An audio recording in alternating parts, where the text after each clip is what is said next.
Okay, in the previous video, we talked about a sample mean with a normal population. In this video, we're going to talk about the sample mean given a non-normal population, a population that is skewed to the left or skewed to the right.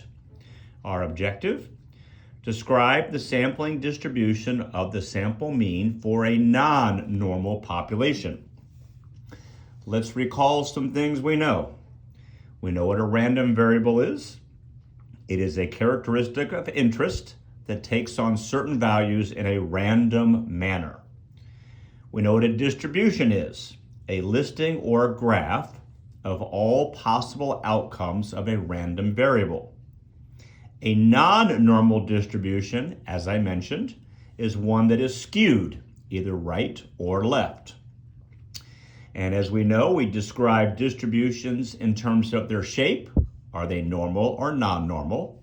Their center, we tend to focus on the mean. Of course, if it's skewed, we focus on the median. And their spread, their standard deviation. We learned from our previous video that if a population is normal with mean mu and standard deviation sigma, we know the shape, it's approximately normal. We know the center, okay? The mean of x bar is equal to the mean of the population, and the spread, the standard deviation sub x bar, is equal to the standard deviation of the population divided by the square root of the sample size of the distribution of the sample mean. And let's also recall that an unusual event is an event that has a probability of less than 0.05. As a percent, 5%. So if you're if the chances of this thing occurring are less than 5%, we're going to call that unusual. All right, so as above, make it so you can see the whole thing here. Okay, as above, if the population is normal, things are simple. We've already done that, no problem. Okay, we have a mean, we have a standard deviation, etc. What happens if the population is not normal? Okay, what happens if the population is skewed to the right or to the left? Well, we're going to learn and apply what's called the central limit theorem. Regardless, as it turns out, regardless of the shape of the underlying population, whether it's normal, skewed left, or skewed right, the sampling distribution of x bar, the sample mean, becomes approximately normal as the sample size increases. Okay, we like large sample sizes. Things become normal when we do that. Okay, in fact, if the distribution of the population is unknown or not normal, then the distribution of the sample mean is approximately normal, provided that the sample size is greater than or equal to 30. We want to keep this in mind. Okay, if we're told it's normal, we're fine. If we're not told it's normal, we need to look at the sample size. Is the sample size greater than or equal to 30? If the answer to that question is yes, we get to assume normality and we get to move forward. Okay, let's summarize what we've got here thus far, and then let's do a couple of examples with it. Just a moment while I pull it together. Okay, so here's a nice little table. Might assist you as we move forward. This is a summary of the shape, center, and spread of the sampling distribution of x bar, which is the sample mean. Okay, if the population is normal with mean mu and standard deviation sigma, okay, it doesn't matter what the sample size is because it says it's normal. So the sample size isn't going to matter. The shape of the distribution of the sample mean is approximately normal. If the population is normal, the shape of the distribution of the sample mean is also approximately normal.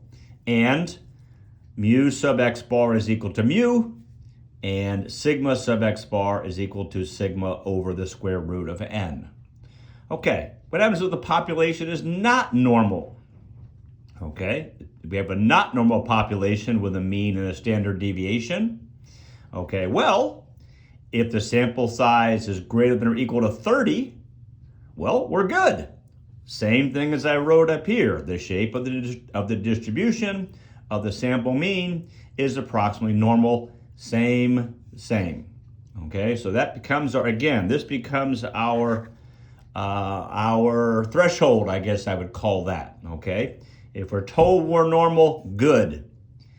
If we're not told we're normal, or we're told not normal, if we have a sample size greater than or equal to 30, we're back to here again.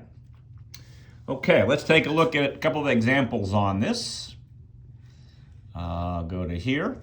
A simple random sample of size 36 is obtained from a population with mean mu equals 64 and standard deviation sigma equals 18.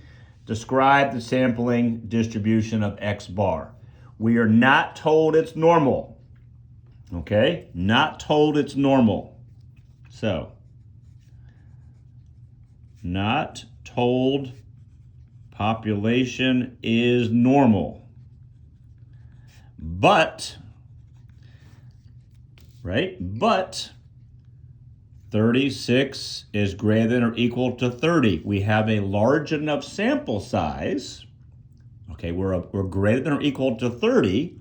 So the sampling distribution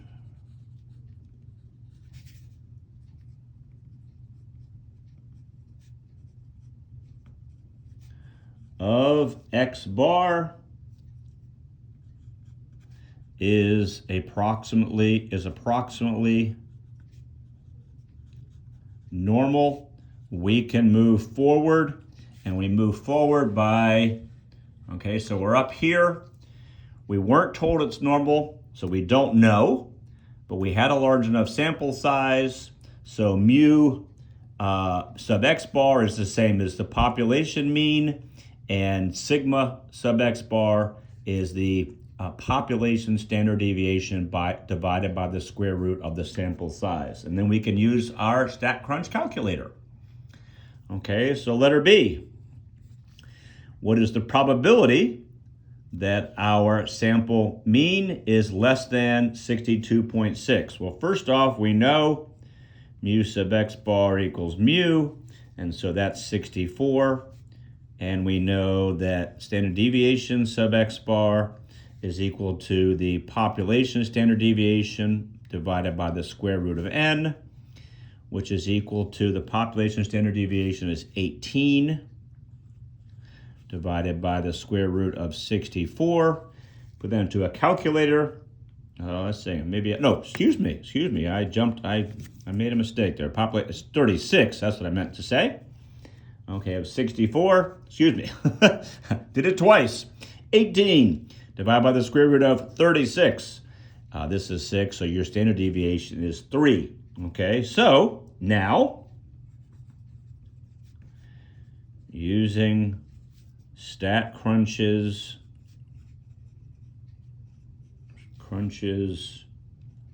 normal calculator, we can answer the question, calculator, which is what is the probability that X bar, the sample mean, is less than 62.6. Okay, we'll come into here. I'll move this out of the way. I've opened up StatCrunch again. I'm going to go get that normal probability calculator. So stat calculators, I want the normal one right down here on mine. Press normal, and there's the default. Let's see if I can, I'll shift up a little bit because I want to see. So the defaults, and we know that our mean is 64. So I'll change the mean to 64 right there. Our sample standard deviation is this, the error is 3. And I want to be less than 62.6, I believe. Yes, 62.6, compute. And there's the shading. And that proportion is 0.320. I guess I'll go to 4, 3204. Okay, let's go to here. And so the probability that the sample mean is less than 62.6 is 0.3204. Okay. How about what is it probability that X bar is greater than or equal to 68.7? Okay, probability that X bar greater than or equal to 68.7. Well, we already have our calculator all set up for that. And we come into here, and I want to change, I want to be greater than, so I'm going to change my symbol to greater than. I can leave the mean in there and the standard deviation. And we want 68.6, I believe. 68.6, compute. And there's your visual. And it's 0.0, let's see, make sure I got it right. Make sure I got 64 and 3. Yep, whoops, I just turned my screen around. Let's take a look, go back to here. And I've got 68.6, 0.0626. Okay, back to here. 0.0626. And for some reason, there we go, we're out of focus. Letter D says the probability that it's between these two. And so we have 59.8, and X bar is between 59.8 and 65.9. And we'll go back to here. Let's see here. Okay, so wait, let me first go up to it so you can see the top of this thing. I need to choose the between. There we go. Now I'm in the between range. Notice it shows us, by the way, it's showing us the empirical rule right there. And we have the same mean and the same standard deviation, but now we want to be between 59.8. Whoops, I got to use the period, not the comma. And 65.9. Compute. And I've got 0.6560 if I round to 4 decimal places. 0.6560. So back to here. And 0.6560. Okay, let's continue. Just another example. Let's do one that's got a little more application to it. Give me a second to get myself organized. I need this and this. I'm gonna go ahead and let me get my screen. There we go, get StatCrunch reset. Okay. The upper leg length of a 20 to 29-year-old male, is approximately normal. Okay, so we're told it's approximately normal. We're not going to worry ourselves about how big the sample is. By the way, we'll notice here a random sample of 9, a random sample of 12. Those are both less than 30, but it doesn't matter. Here's another one, a random sample of 15. It doesn't matter that those numbers are small, because we're told the population is approximately normal. And the population has a mean length of 43.7 centimeters and a standard deviation of 4.2 centimeters. Letter A doesn't have anything to do with a sample.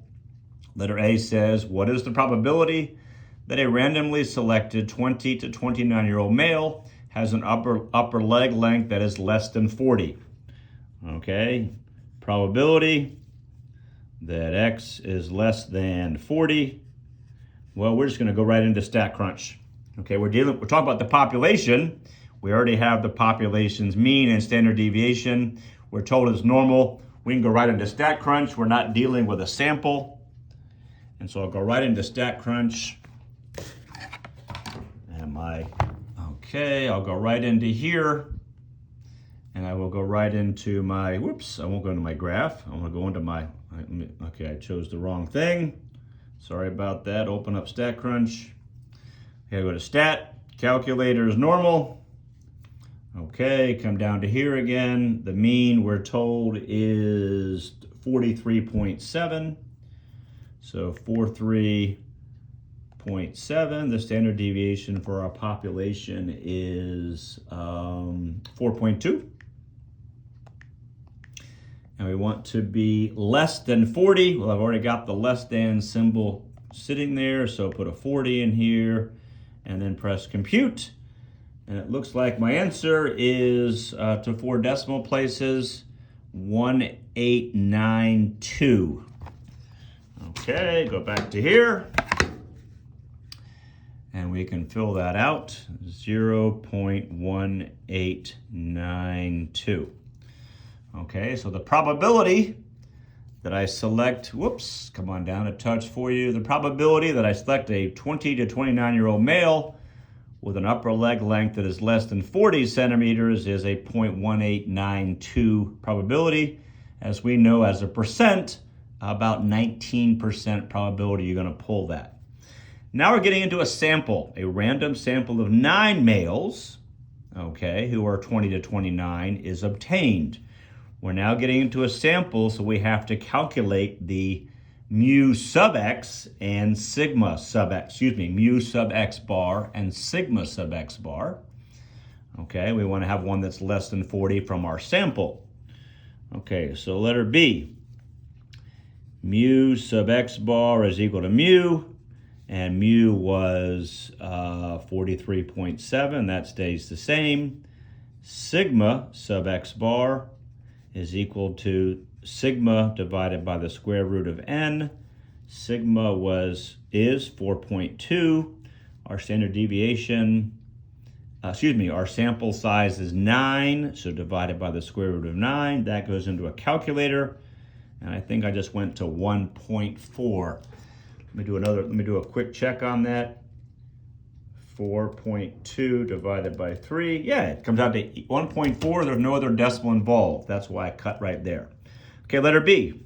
What is the probability? The mean upper leg length, probability, x bar, is less than 40. Okay, it'll be different than this because this is a sample of size 9, whereas this is the entire population. Okay, so within this sample. So we'll go back to here. We'll go back to our normal calculator, which I have left from last time. Let's see, our mean is the same, but our standard deviation is smaller at 1.4 because we're dealing with a sample. And we still want to be less than 40, so we'll compute. And I have a really strange number. Oh my goodness, that's why I put in 41.4. I wonder why my number was wrong. 1.4. Make sure I get my standard deviation correct. And now I'm going to compute 0041 to 3 decimal places. This little itty bitty piece over here to the left is what got shaded. That's not much. Looks like we're into unusual territory. Come back to here. And this is 0.0041. Okay, so let's see here. Let's interpret this a little bit. Okay, let's talk about what this means. Okay, so I'm going to go, let's take 1,000 random samples. If we take 1,000 simple random samples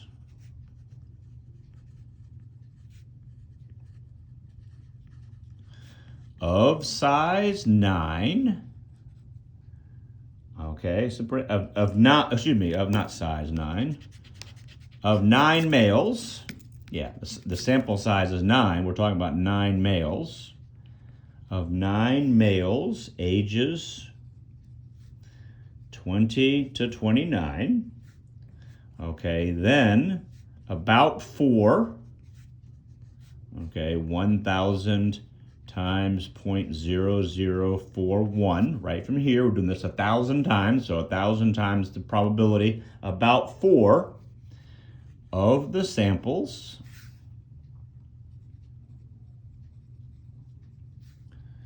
will result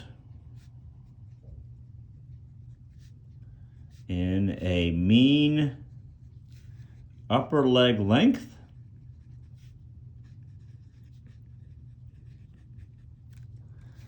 that is less than 40. That is less than 40. Okay? So that's letter B. Letter C. What is the probability that a random sample of 12 males? So we're going to increase this. Whoops, you can't see that. I'm sorry about that. We're going to increase the sample size from 9 to 12 in our sample size, and we're going to see what the probability of those samples results in a mean upper leg length that is less than 40. So we've changed our sample size. So letter C, our mu sub x is still the same. Okay, it's still 43.7. But our sigma sub x, our standard error, is going to change. Up here we had a sample size of 9, so we divided by the square root of 9. Now we have a sample size of 12. Okay, well, the proportion standard deviation is still 4.2, but now we're dividing by the square root of 12, and I went out to 3 decimal places, 1212. Okay, 1.212, excuse me. Okay, so now we're going to go back and redo this. We're going to do the same thing. We want x bar to be less than 40. So we're going to go back to our normal probability calculator. Okay, I'm going to get it so that you can see the part down here. Okay, the mean stayed the same, 43.7, but now the standard deviation with the change in the sample size goes to 1.212. We still be less than 40. We're going to compute, and we have, checking my notes here. Boy, doesn't even show it on here. It's so small. You're not even getting a picture of it. But down here, you can see 0011. Awfully small. Okay, so back to here. And this probability is 0.0011. Okay, so again, let's recap what this means. If we take 1,000 simple random samples of 12 males, if we take 1,000 simple random samples, this time of 12 males, again, ages 20 to 29, because that's the population we're dealing with, okay? Then about 1. How did I get the 1? 1,000 times the probability, which is 0.0011, gave me approximately 1. About 1 of the samples will result in a mean upper leg length that is less than 40 centimeters. I probably should have included centimeters up here now that I'm thinking about it. So that's what it's telling you, okay? So you noticed an increase in the sample size, okay, resulted in a decrease, right? An increase in the sample size resulted in a decrease in the probability, okay? Let's see here. That speaks to letter D. What effect does increasing the sample size have on the probability? The probability being x bar less than 40. Okay? All right, well, let's make a note of that, and I'm going to need another piece of paper because I'm at the bottom of this one. So I'm going to get to this piece of paper. All right, what effect does that have? Well, letter D. We noticed increasing the sample size decreases the probability. Increasing the sample size, increase in the sample size decreases the probability. Okay? Why? Okay, because the standard deviation decreases as n increases.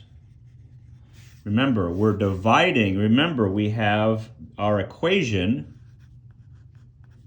is this. So as we increase the denominator, we decrease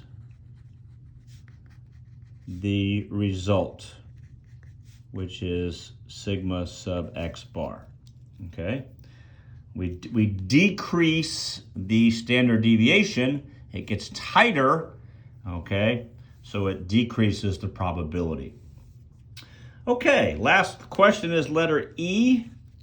Let's take a look at letter E here. A random sample of 15 males who are 20 to 29 years old results in a mean upper leg length of 46 centimeters. Do you find this result unusual? Okay. Mean upper leg length of 46 centimeters. Results in a mean. Let me get my notes together here. 46 centimeters. Results in a 46 centimeters. Okay. So, let's take a look at this on, we could take a look at this on StatCrunch. And we'll see what we have here. So we know, well, hang on a minute. We've got to change, if we're going to do StatCrunch, we have to change our, okay, so now we have n equals 15, which means that our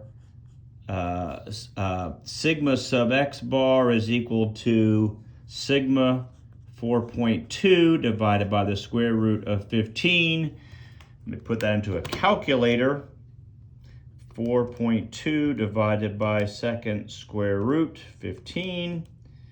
So now I have a 1.0844. Okay, so let's go back. Let's go into here and let's see what our graph shows us. Let's see what our calculator shows us. All right, let's get myself hopefully get it so it's clear. It's focused. Our mean remains 43.7. Now our standard deviation is 1.0844. And we want something in the 46, right? 46. So let's say they wanted to be an upper leg length of 46. So I'm going to choose 46 or above. And here's what comes out. Okay, 0.017, okay, 46. Now, 46 is saying, yeah, point or above, but there's only 46, 47, etc. 0.017 is the probability of that being the case. Okay, so we go to here and we say that the probability that x bar is greater than or equal to 46, that includes equals, obviously, which is what the question said. We're saying greater than or equal, so we're even including more than the question, is 0. Let me go back, I think it's 0.017. Correct, 0.017. Well, that is less than 0.05, which is our threshold for unusual. So it's unusual. Okay, our calculator did not give us how to calculate exactly 46, but our calculator did tell us that we can do 46 and above, 47, 48, 49. So we're way below. The people that are above are even counted in this number. And even counting all those above 46, we're still significantly below 5%. So it is unusual.